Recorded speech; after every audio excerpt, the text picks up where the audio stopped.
hoje a gente trata de dois tipos de sensores discretos de nomes indutivos, né, usando tecnologia indutiva e usando tecnologia capacitiva, né? São os sensores indutivos e capacitivos. Antes disso, vamos dar uma relembrada aqui. Eu já falei numa apresentação aí sobre a parte básica de sensores, dando uma relembrada aqui no nosso transdutor, né? Então, quando a gente fala de sensor, né, a palavra sensor vem de sentir, e esse nosso sensor, ele tem um transdutor. Então, ele converte uma forma de energia ou uma quantidade física em uma outra forma de energia. Ou seja, eu tenho lá o domínio da temperatura e o transdutor tem a função de converter esse domínio da temperatura em um domínio eletrônico, né? Então, geralmente, os nossos sensores, os transdutores, eles sempre irão traduzir um determinado domínio para o domínio eletrônico, tá? Então, o que a gente precisa ter de tradução, de conversão, é o domínio eletrônico, que a gente quer tratar essa informação, né? E essa informação depois ela vai ser tratada em um controlador. Aí os controladores, eles trabalham sempre nesse domínio eletrônico aí. O sensor, ele fornece informação de entrada no nosso sistema a partir do mundo externo. Então, aqui tem alguns exemplos, né? Um sensor fotoelétrico pode ser tanto um transdutor quanto um sensor propriamente dito. Então, o nosso sensor fotoelétrico, ele é também um transdutor quando ele pega a nossa energia luminosa, ou seja, o domínio da luz, em energia elétrica, ou seja, o domínio eletrônico. Quem é que faz isso? Algo que está muito na moda hoje, células fotovoltaicas, né? Em função até de geração de energia elétrica, nós temos células fotovoltaicas, pega a energia luminosa, né, do sol, da luz, e converte, né, em energia elétrica. Por outro lado, temos sensores, propriamente ditos, que convertem a luz numa variação de grandeza elétrica, no caso, uma resistência. E essa resistência variando, eu tenho controle de corrente, eu tenho controle de tensão elétrica, de corrente elétrica, que é o caso do nosso laboratório da aula passada, que foi os LDRs, né? Então, os LDRs, eles possuem um transdutor que converte a variação de luz em variação de resistência elétrica. E com essa variação da resistência, a gente consegue ter valores, ter grandezas, né, de correntes e tensões para alimentar o nosso controlador, né? E o nosso controlador que vai receber essas informações e vai tratar essa informação, no caso aqui da incidência luminosa, né, em um valor eletrônico dela. Atuador, então executam ações de saída para o mundo externo, né? Então alguns exemplos dos atuadores, né? Então nós temos válvulas, relés, cilindros, motores, solenoides, etc, né? Então no caso da experiência também passada, vocês controlavam um transistor, né? Então o nosso transistor que fazia um chaveamento lá de uma carga, que era o nosso LED, né? Então, o nosso LED que você estava atuando através do transistor, um LED. Tipos de sensores, então eles são classificados de acordo com o seu sinal, e ele pode ser analógico ou digital. Quando a gente fala de digital, ele também recebe o nome de discreto, né? Então, todo sensor que a gente fala que é um sensor discreto, é um sensor fácil da gente tratar o resultado dele também, a informação dele. Por quê? Porque ele só vai dar como resposta o ligado e desligado, 0, 1, né? Então, todo sensor do tipo discreto, do tipo digital, ele é fácil da gente tratar, né? Essa informação que ele vai passar para nós, que aí no caso é o acionado ou desacionado, 0, 1. Aqui nesse exemplo nós temos um gráfico que nós temos aqui o eixo de uma tensão, que está representando o nível alto com 1, que pode ser 5 volts, pode ser 12 volts, pode ser 110 volts, 220, né? Aí vai depender desse tipo de informação de saída desse nosso sensor. Que no caso vai ser 1, que também pode ser o verdadeiro, e o 0, o nível 0, que pode ser o falso, né? E com o passar do tempo eu tenho a mudança, né? Aqui, ó, do 0 para o 1. Né? Então, esse sensor do tipo discreto é fácil, né, da gente tratar a informação dele. Já o analógico ou proporcional, né? Então, eu não tenho agora mais só o 0 e 1. Então, eu tenho vários níveis de informação que esse sensor vai fornecer para o meu controlador. Então, o sensor do tipo analógico, ele fornece vários níveis, né, no caso aqui de tensão elétrica, para o nosso controlador. Então, o nosso controlador, ele tem que entender esse sinal. De que maneira?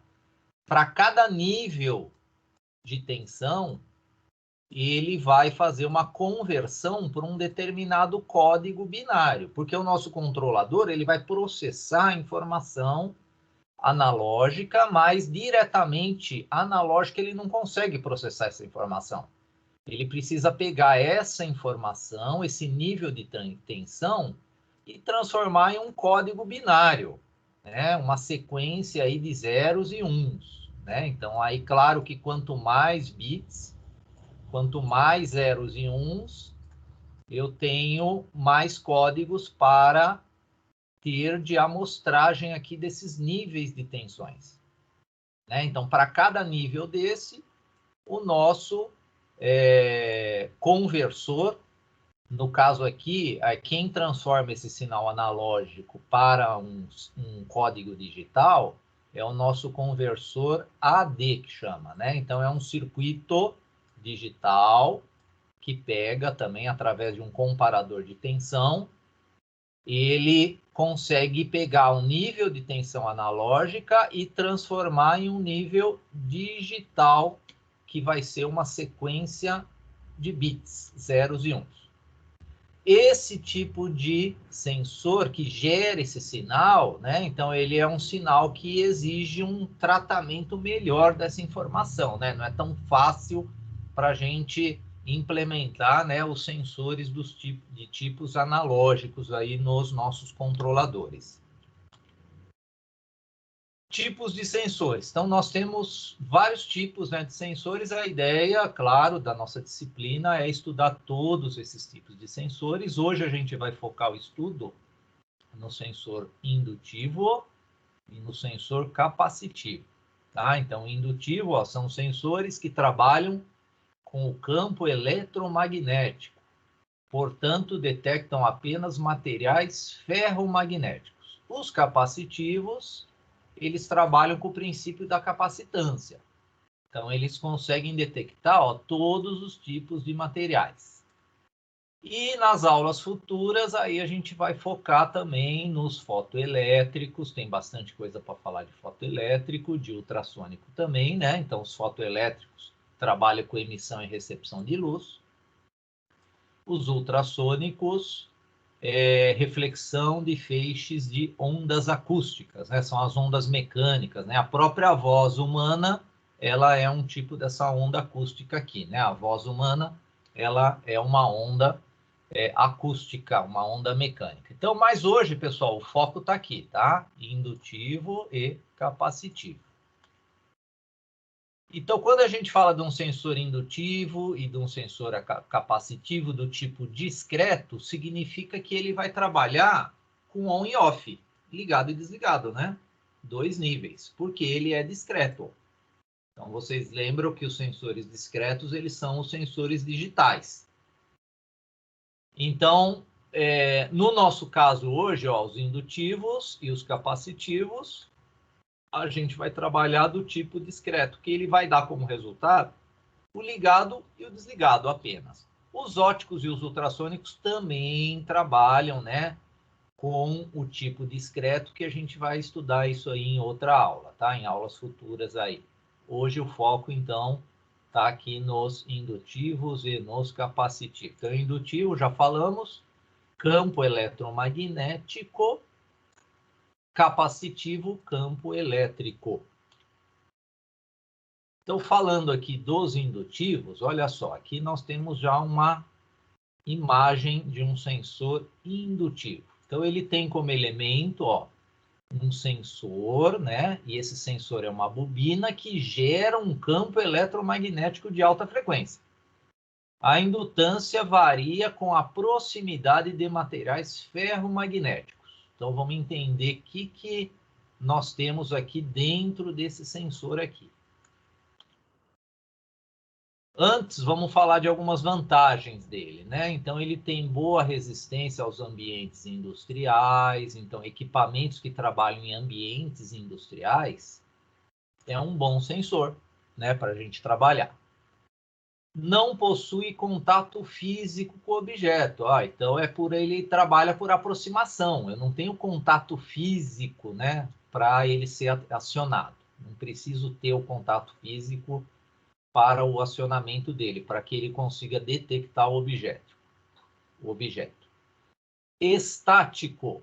Ele não possui peças móveis no seu interior, né? Então não tem peças em movimento dentro dele, porque é um circuito eletrônico, né? Então não tem nada em movimento dentro dele.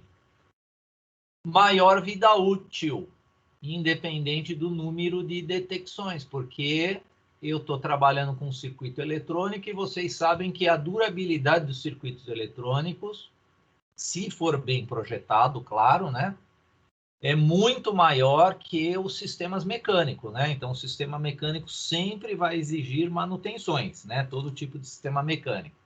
Já os sistemas eletrônicos, eles têm vida útil, se bem projetado, né?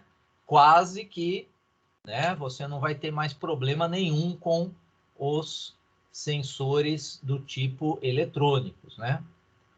Velocidade de atuação dele é elevada, né? Então, ele tem uma velocidade elevada para detectar o nosso objeto. Então, olha só, falando um pouquinho desse nosso sensor, né? Então, peguei lá aquele desenho da figura que vocês viram, né? Do sensor indutivo, e vamos dividir ele em partes, né? Então, primeiro ele tem aqui a nossa bobina. Então, essa bobina é a que produz o campo eletromagnético, né? Então, vocês sabem que se eu tenho uma bobina e eu passo uma corrente elétrica nessa bobina, eu tenho um campo eletromagnético formado pela bobina. O oscilador já é o nosso circuito que vai gerar essa variação de tensão na nossa bobina, né? Porque eu quero ter um campo variável. Aqui nós temos também um circuitinho de disparo, que já já a gente vai falar melhor dele, e o circuitinho de saída, né? Temos algumas nomenclaturas que vocês já aprenderam na aula teórica passada, que foi há 3 semanas, né? Porque a semana passada nós não tivemos aula devido ao mega feriado, né? Então, nós temos aqui o alvo, existe uma distância sensora, né? Então, isso aqui é um parâmetro que todo sensor ele tem, né? Que o fabricante fornece, ou seja, qual é a distância máxima que ele consegue detectar um alvo, né? E a face sensora dele, né? É a face que vai detectar, é o lado que você vai ter que, né? Ajustar o seu sensor para detectar o objeto, é a face sensora dele. Então, esses detalhes é importante a gente saber quando você vai fazer a instalação, né, de um sensor. Então, esse campo, né, que é o campo eletromagnético que é produzido aqui pela nossa bobina, né, então ele perderá força. O que significa perder força? É perder um padrão dele, que é o padrão da amplitude. Lembrando que os nossos sinais, eles são classificados em amplitude, em frequência, em fase, né? O campo eletromagnético também. Então, o campo eletromagnético ele tem uma determinada amplitude, né? Que você vai trabalhar. Se a gente analisar amplitude num gráfico, né? Vamos supor que eu tenho aqui um gráfico aqui do tempo pela tensão aqui, né? Aqui pela tensão V. E aí, lembrando lá, eu acho que vocês já tiveram as aulas, né, da senoide aqui, né? Então, eu tenho uma senoide aqui, ó. Então, a amplitude dela é esse ponto máximo aqui que ela chega, né? Então, aqui eu tenho uma amplitude, né? E quando eu tenho a aproximação de um objeto metálico na face sensora, essa amplitude aqui, pessoal, olha só, ela diminui. Ela vai diminuir a amplitude, né? Então, aqui eu vou ter um A', né? Uma amplitude bem menor, né? Então, aqui o A, ele tem uma amplitude bem maior que o A', né? Então, isso significa que um objeto metálico, quando se aproxima aqui da nossa face sensora, ele absorve um campo eletromagnético, né? Então, olha só, a queda da amplitude dá-se devido à indução de correntes parasitas nesse objeto. Então, parte da energia do campo eletromagnético que a bobina está gerando, ela vai induzir correntes parasitas no objeto metálico. Então, ela vai perder um pouco dessa energia, a bobina. Se ela perde energia, olha só, a amplitude dela vai diminuir, né? Então, eu vou ter a diminuição aqui da amplitude quando eu tenho a aproximação de um objeto metálico. E aí entra o nosso circuito de disparo, né? Então, o nosso circuito de disparo, que é um circuito eletrônico, que ele está medindo essa amplitude. Se ele determinar que a amplitude diminuiu, ele vai avisar o circuito de saída, né? Ele vai avisar o circuito de saída para o circuito de saída gerar um nível alto ou baixo. Aí vai depender do sensor, né? Mas vamos supor que a detecção de um objeto metálico aqui gera aqui na minha saída o nível alto, o nível 1, né? Na detecção do objeto. Então, quando a amplitude diminui desse campo que está sendo gerado, o meu circuito de disparo vai determinar, ele está lá medindo, né, essa diminuição de amplitude, e ele vai avisar o circuito de saída para gerar um nível lógico que avisa o meu controlador lógico programável. Geralmente esses sensores, eles trabalham com os PLCs ou CLPs, né, os controladores lógicos programáveis. E aí o nosso controlador, ele vai executar a ação dele em função da detecção desse objeto, né? Então, o circuito de disparo detecta as mudanças na amplitude. Quando uma mudança considerável é detectada, o circuito de saída fornece um sinal para, por exemplo, um controlador lógico programável, que é o nosso CLP do português e PLC do inglês. Aqui nós temos uma visão diferente, até melhor para vocês entenderem, porque nós temos o desenho das linhas de campo eletromagnético, esse desenho verde aqui, né? Esses anéis verdes aqui, ó, é o campo eletromagnético produzido pela nossa bobina. E olha só o que acontece. Então, aqui eu tenho uma amplitude, né, grande, e quando eu tenho um objeto metálico, a amplitude diminui, ó. Porque esse objeto metálico, ele, através do campo, né, o campo vai induzir correntes parasitas nesse objeto metálico. E, então, parte da energia desse nosso campo, ela vai para o nosso objeto metálico. Nós temos tipos faceados, então são os sensores, olha só, que o posicionamento dele, a face dele é diretamente, né, na área de detecção que eu vou ter do meu objeto. Os não faceados, eles ficam em um furo, né? Então eu tenho aqui uma distância que eu posso trabalhar de detecção aqui do meu objeto também, né? Então, essa distância que ele está aqui no furo, né? Então, mantendo aqui, ó, aqui nós temos o acionador. Então, eu tenho que agora contabilizar a distância do acionador, né? E a distância aqui do meu furo aqui para ter a detecção dele. Então, é o tipo não faceado, ou seja, a face dele ela fica dentro de um furo. Aplicações de sensores indutivos. Então, a principal aplicação, olha só, é a detecção de objetos metálicos, pois o campo emitido é eletromagnético. Então, quando vocês estão andando de carro e tem um radar eletrônico, como é que esse radar eletrônico detecta o carro? Bom, tem algumas maneiras, né, de fazer essa detecção. Uma detecção muito comum que a gente vê nas ruas aí, um pouquinho antes desses radares, se vocês observarem o asfalto, existem uns retângulos no chão, né? O desenho de uns retângulos no chão, um pouquinho antes desses radares aí. O que nós temos dentro desses retângulos aí que foi montado ali na via, né? Que passa o carro? Bobina.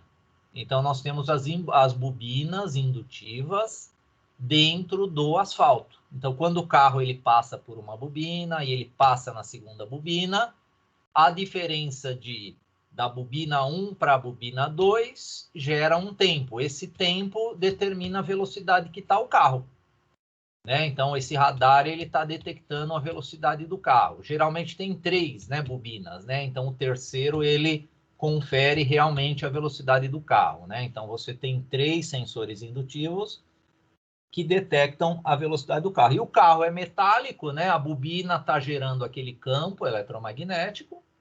Quando o carro ele passa em cima de uma bobina dessa, o campo eletromagnético da bobina induz as correntes parasitas na carcaça do carro. Então, a bobina vai ter um sensorzinho de disparo também, e o sensor de disparo avisa o sisteminha de controle que, opa, tem algum objeto naquela bobina. Né? Então, nós temos várias aplicações. No caso da indústria, ó, nós temos detecção de objetos, né, tipo em esteiras, né? Então aqui ó, nós temos uma esteira e essa esteira está passando objetos metálicos, né? Então são peças metálicas e nós temos um sensor aqui indutivo embaixo da esteira detectando a passagem dessas peças metálicas. Então eu posso contabilizar, né, quantas peças estão passando, ou se faltou, né, se está faltando peça e assim por diante. Eu posso usar esse sensor indutivo para determinar também posicionamento, que nem ó, aqui nós temos um torno, né? Um torno mecânico, tem aqui a ferramenta dele, e a ferramenta dele, a movimentação dela, ela pode ser determinada por sensores ó, indutivos. Né? Então aqui tem um sensor indutivo de proximidade e tem um outro sensor indutivo de proximidade. Então ele consegue detectar que a ferramenta ela tá do lado esquerdo, do lado direito, né? Então ela detecta posicionamento também de objetos metálicos aqui no caso aqui como exemplo um torno. Eu posso também, ó, com os sensores detectar a mudança de posição em dispositivos de fixação. Então eu posso ter até ó, uma porta, né? No caso aqui o exemplo da porta está aqui, né? Mas eu poderia ter uma porta que tenha esse desnível metálico, e esse desnível, esse dente aqui, o sensor ele vai detectar, né, que se teve ou não mudança de nível de posição aqui desse dente metálico. Ele pode trabalhar como contador, ó. Se você tem tipo uma engrenagem, né, uma esteira que tenha dentes metálicos, esses dentes, ó, cada vez que esse dente passa em cima do meu sensor, o que ele está fazendo? Ele está gerando um acionamento. E esse acionamento, ele pode trabalhar como contador de peças, como índice de esteira para você determinar posicionamento, né, com maior precisão. Né? Então, ele pode, além de contar peças, ele pode determinar ó, índices para parada dessa esteira em posições pré-determinadas. Aqui ele pode estar determinando ó, a presença ou ausência né, de portas, ó, tipo elevadores, né, com as portas metálicas. E aqui nessa engrenagem ele está determinando uma frequência, né? Porque ele fica liga e desliga, liga e desliga, liga e desliga. Quanto mais rápido liga e desliga, maior é a frequência. E aí, com essa frequência, o que eu determino? Rotação. RPM, né? Então eu determino velocidade de giro, aí independe da unidade, né? Geralmente é RPM, né? Rotações por minuto, né? Então eu posso também trabalhar com um gerador de pulsos, e esses geradores de pulsos geram frequências, e as frequências vão gerar aí a unidade nossa de giro, né? Velocidade. Quantos giros por segundo eu estou tendo aqui numa peça? Quantos giros por minuto eu estou tendo numa peça? E assim por diante. Aqui tem um exemplo de um projetinho que nós temos uma esteira, né? Tem uma caixa aqui, ó, passando, né? Por um sensor S1, né? Então, o sensor S1 é o nosso sensor indutivo aqui. O que ele está determinando? Ele está identificando se existe presença de metal ou não dentro da caixa. Então, uma caixa que está vazia, ele vai aqui para o não conforme. Né? Ou seja, a caixa está vazia, não tem nada dentro, porque o sensor não detectou objeto metálico. Tem o controle aqui dessa porta D, né? Que quem vai gerar esse acionamento do controle vai ser o sensor que vai estar ligado. Eu vou ter aqui um controlador, né? Eu vou ter lá o meu controlador, que é o CLP. O CLP, eu vou ligar aqui o meu sensor, né? Então, o sensor, ele está informando o CLP se tem objeto metálico ou não na caixa. E o CLP, ele está controlando a portinha aqui, né? A portinha que tem um D aqui de dado aqui, né? Esse D aí, então, esse sensor, ele está controlando, né? O CLP, ele está controlando em função do nosso sensor a movimentação dessa porta aqui. Ou seja, se tiver objeto metálico na caixa, ele manda aqui para a esteira de conforme. Se não tiver objeto metálico, ele manda aqui para o não conforme, né? Então, ele consegue fazer separar. Claro que depois nós temos mais sensores aqui que não vem ao caso aqui nesse projeto, né? Esse projeto ele não está descrevendo, né, a função dos outros sensores, e sim só o sensor aqui S1. E aqui é a explicação que eu falei para vocês aqui, tá? Do sensor, ó. Se sensor não detecta objeto, ou seja, o S1 é 0, então o desvio fica fechado, ó. D igual a 0 e ele vai lá para o não conforme, que é a caixa vazia. Agora, se o sensor detecta o objeto, ó, S1 igual a 1, ele coloca o desvio em 1, que é a posição do conforme, ou seja, tem objeto metálico, né? A caixa está cheia, né? E agora, os capacitivos, pessoal. Então, tudo isso que nós falamos aqui para o indutivo, muita teoria vale agora para o capacitivo. Lembrando que capacitor, né, os sensores capacitivos, eles trabalham com variação de campo elétrico, né? Então, eu tenho aquela carga elétrica dos nossos capacitores.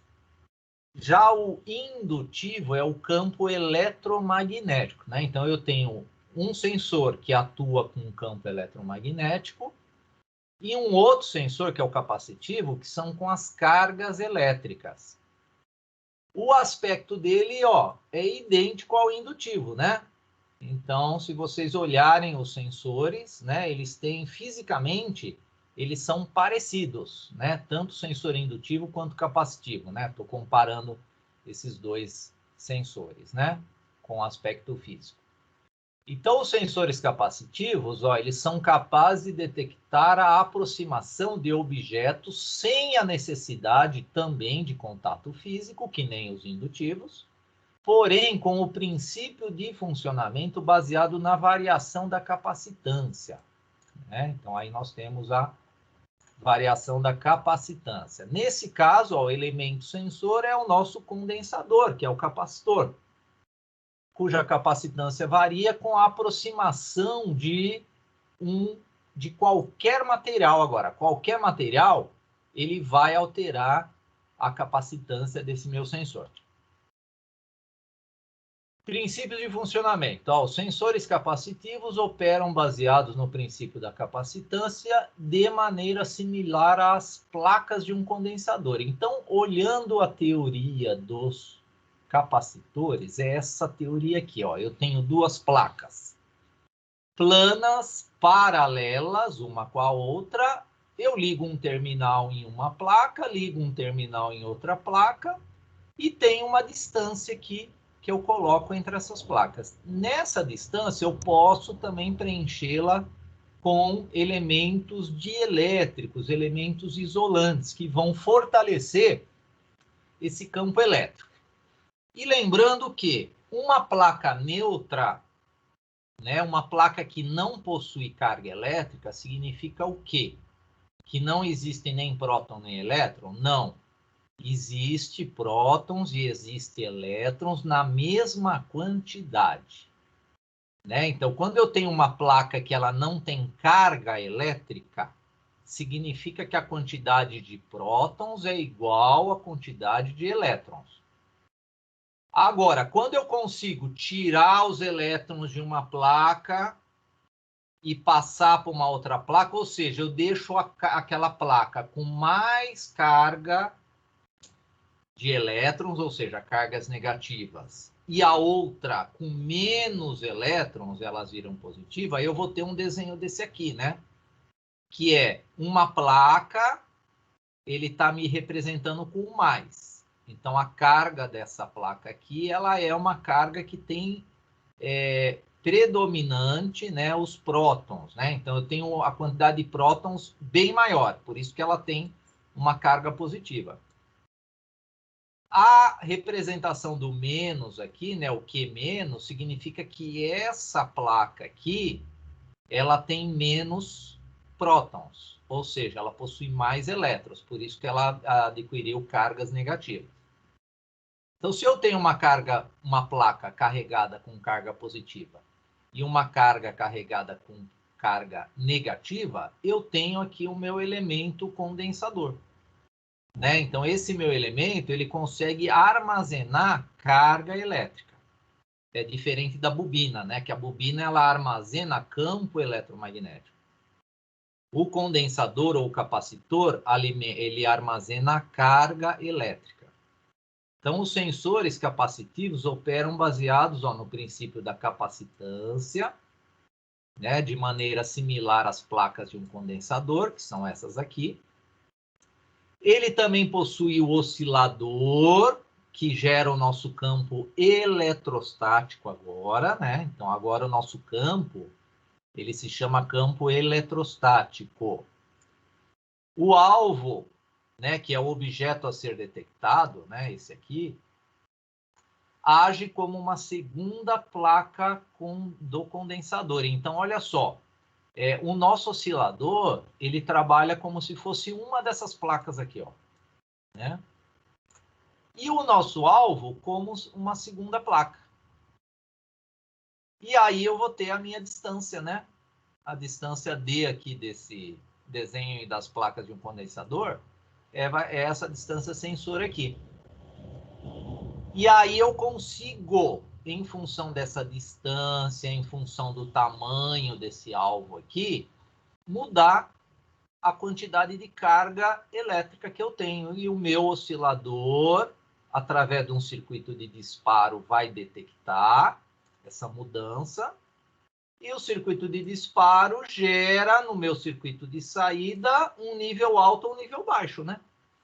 Se ele está detectando, ele pode gerar um nível alto, aqui um nível 1, né? Se ele detectou, né, algum objeto. Se ele não detectou, ele pode informar aqui para o nosso controlador um nível baixo.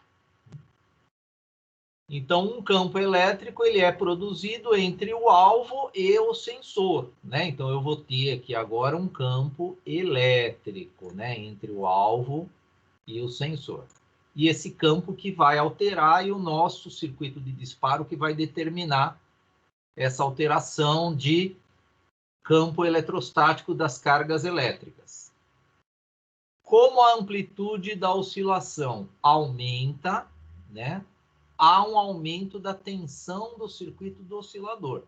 E o circuito de disparo responde mudando o estado do sensor. Então, olha só, aqui ele tem o princípio diferente lá do indutor. Então, o indutor, vocês lembram que quando eu tenho um alvo metálico se aproximando daquele campo eletromagnético, a amplitude dele diminui.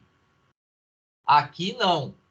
Aqui, como você está aproximando um alvo que tem carga elétrica do meu sensor capacitivo, que seria uma segunda placa, né, desse meu elemento condensador, eu vou ter um aumento, né, da quantidade de carga. Então, esse aumento, né, da quantidade de carga que vai fazer com que o meu circuito de disparo avise o circuito de saída, que apareceu um objeto. No caso do indutor, vocês lembram que o oscilador ele diminui, né, a amplitude dele. Eu tenho uma diminuição, por quê? Porque o meu alvo ele recebe a energia do campo eletromagnético, né, desse meu oscilador. Aqui o meu alvo ele vai gerar mais carga elétrica, né? Aqui no caso a gente está analisando as cargas elétricas. Então, um sensor capacitivo ele pode detectar quase qualquer tipo de objeto, metálico e não metálico, né? O capacitivo. A entrada do alvo, que é o nosso objeto, no campo eletrostático, vai gerar uma perturbação, né? E a mudança do equilíbrio de corrente desse circuito do sensor, causando e mantendo a oscilação enquanto o alvo estiver dentro do campo. Então, esse meu circuito de disparo vai detectar essa perturbação de campo eletrostático para qualquer alvo que aparecer aqui na frente dele. Então, na ausência de um alvo, o oscilador fica inativo, ou seja, ele fica lá mantendo aquela quantidade de carga eletrostática dele, não tem variação dele. Então, nós temos aqui, pela teoria, né, do nosso capacitor, olha só. Então, aqui nós temos também a representação das duas placas, né, os terminais dessa placa. Aí nós temos uma formulinha aqui que dá o valor da capacitância. Então, a capacitância, ela depende da constante dielétrica que eu vou ter nesse meio aqui, entre as duas placas. Vai depender da distância, né? E vai depender da área dele. Então, por essa fórmula, vocês já estão analisando matematicamente o seguinte. A capacitância, ela aumenta se a constante dielétrica aumenta, se a área aumenta, né? Ou se a distância diminui. Então, como é que eu aumento a capacitância? Porque essa capacitância está sendo medida aqui pelo meu oscilador, através do circuito de disparo, né? E o circuito de disparo gera a saída. Então, a constante dielétrica, se ela aumentar, aumenta a capacitância. A área, se ela aumenta, aumenta a capacitância. Se a distância diminui, aumenta a minha capacitância. Então, conforme eu vou aproximando, né, o meu alvo aqui, né, da face sensora, eu também estou aumentando a capacitância, né? Então, olha lá, quanto maior o tamanho, a área S, e quanto maior também, ó, a constante dielétrica, maior é a capacitância. Quanto maior a distância D, ó, quanto maior a distância, menor, né, será essa capacidade. Agora eu estou aumentando a distância, estou pegando o meu alvo e deixando ele mais longe, né? Estou aumentando a distância. Aí diminui a capacitância aí. Então vamos analisar só para fortalecer essa teoria aí da capacitância, um laboratório bem rapidinho aqui para vocês. Esse link aqui, ele vai levar vocês no PET Colorado, que é uma universidade lá dos Estados Unidos, inclusive no Colorado, né? Tem vários experimentos aqui, esse site, tá? dessa faculdade aqui, tá? Do Colorado. E eu peguei o laboratório de capacitor básico, só para vocês entenderem, tá? Essa estrutura. Então, eu tenho aqui uma pilha. E olha só, essa pilha, ela está ligada nas placas, em duas placas paralelas, condutoras, né? Inicialmente, ó, eu não tenho tensão nenhuma aplicada nessas placas. Se eu subir aqui, ó, eu estou colocando positivo da minha... agora eu tenho uma diferença de potencial, onde eu tenho aqui, ó, o terminal positivo. Esse terminal positivo, ele atrai os elétrons dessa placa de cima aqui. Por isso que ela fica positiva. Tá? Então, o positivo aqui vai atrair os elétrons. E o negativo vai empurrar os elétrons para a placa de baixo aqui. Então, quando eu aplico uma diferença de potencial, olha só. Eu estou aumentando ou diminuindo a quantidade de carga. Ó, quando a minha pilha está no zero, ou seja, a pilha está descarregada, não tem tensão nenhuma. Não tenho carga, significa que as cargas estão em equilíbrio aqui. A quantidade de prótons é igual a de elétrons, tá? Se eu inverto essa pilha, seria esse sentido aqui, ó, invertir a pilha. Então, eu tenho agora as cargas negativas, né? Elas vão atrair aqui, né?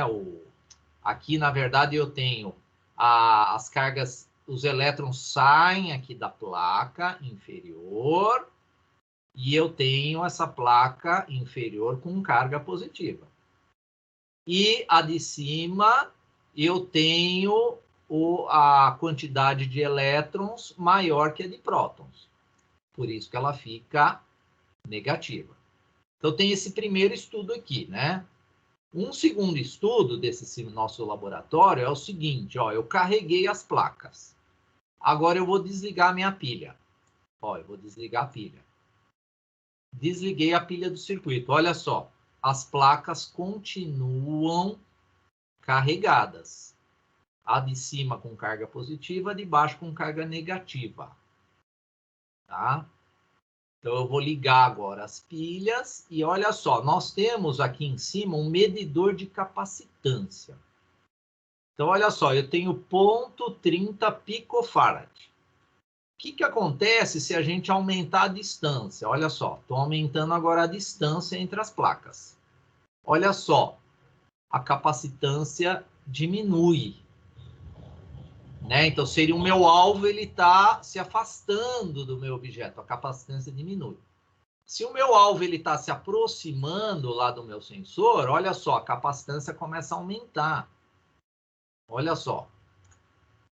Então, eu diminuí a distância entre essas placas. Olha, a capacitância foi para 0,89 pico. Vou deixar ela aqui intermediária. Ó, aumentei a distância. A capacitância aqui está 0,29. Vamos aumentar a área agora. Ó. Olha só o que acontece aumentando a área. Estou aumentando a área. Olha só, a capacitância aumenta também. Então, o tamanho do objeto do sensor capacitivo também vai influenciar, né, na detecção. Né? Objetos pequenos, objetos grandes, né? Eles geram valores de capacitância diferentes. Né? Vocês estão vendo pela área aqui da placa. Ó, se eu diminuir a área, né, diminui a capacitância, né, desse meu circuito. Outro detalhe aqui, pessoal, posso colocar um voltímetro aqui, ó, nesse circuito. Vamos medir a tensão que nós temos aqui, ó. Vou pegar aqui, ó, nesse ponto e nesse outro ponto. Ó, eu tenho 0,8 volts, que é a tensão da minha pilha.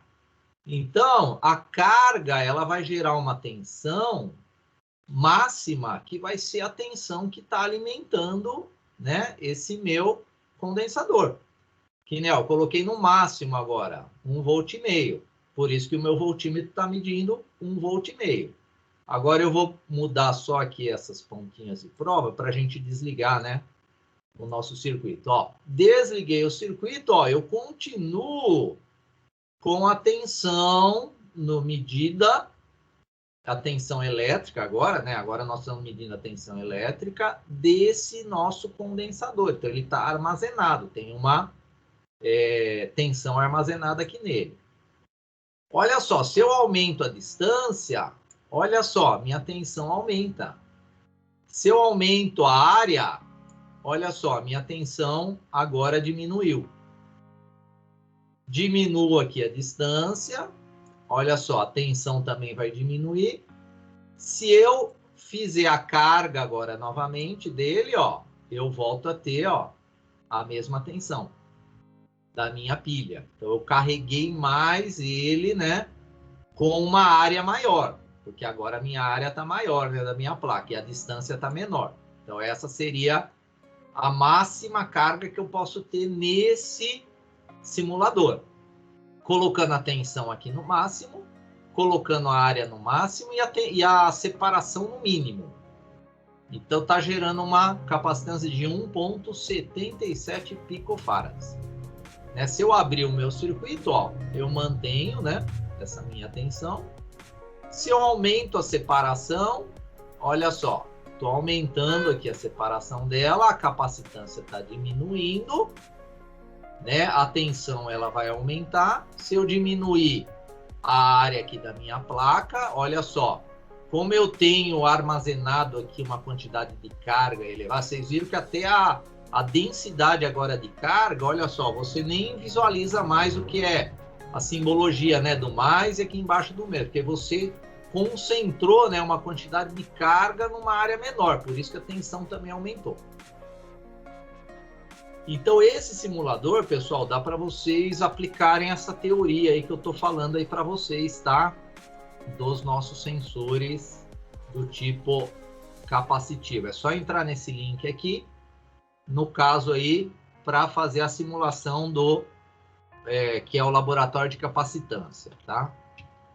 Então, resumindo o funcionamento aí do nosso sensor capacitivo. Quando um dielétrico se aproxima, a capacitância vai ser alterada, né? Eu tenho aqui um objeto, ele altera aqui a capacitância, né? No caso, ele vai aumentar, né, essa capacitância que está sendo gerada aqui pelo nosso oscilador. Ocorre uma oscilação no sinal do sensor e a amplitude é detectada por um circuito e vai ser convertida em um comando de chaveamento, que é o 0 ou 1, o ligado ou desligado. Aplicações, né? Então ele também segue a maioria das aplicações aí dos sensores indutivos, porém agora ele detecta objetos metálicos e não metálicos, né? Assim como produtos, ó, dentro de recipientes não metálicos. Esses sensores são usados geralmente na indústria de alimento e para verificar níveis de fluidos e sólidos dentro de tanque. Então, dentro de tanque, eu posso ter um sensor capacitivo, eu consigo determinar níveis de fluidos e sólidos também, né? Os sensores capacitivos são mais sensíveis à flutuação de temperatura e umidade, né, do que em comparação com os indutivos. Então, eles sofrem mais essa influência, né, de temperatura e umidade em relação aos indutivos aí. Aqui tem um exemplo que não tem animação, esse exemplo, tá? Então, eu tenho aqui um sensor S1, que vai ser o nosso sensor capacitivo, nesse exemplo, né? E ele vai detectar uma caixa, né? Se a caixa parar aqui no sensor, então a transportadora para. O que é o transportador? Seria aqui esse T, essa esteira aqui, né? A esteira está movimentando a caixa. Ela para e tem um solenoide aqui, ou um sisteminha pneumático, né? Que vai rotular a peça, né? Vai fazer a rotulação da peça. Se o sensor não detectar nenhum objeto, essa esteira ou transportador fica ligada, ela fica andando. E o rotulador, claro, fica desligado, né? Porque ele não vai descer para rotular algo que não existe, né? Então, um exemplo também para sensor capacitivo.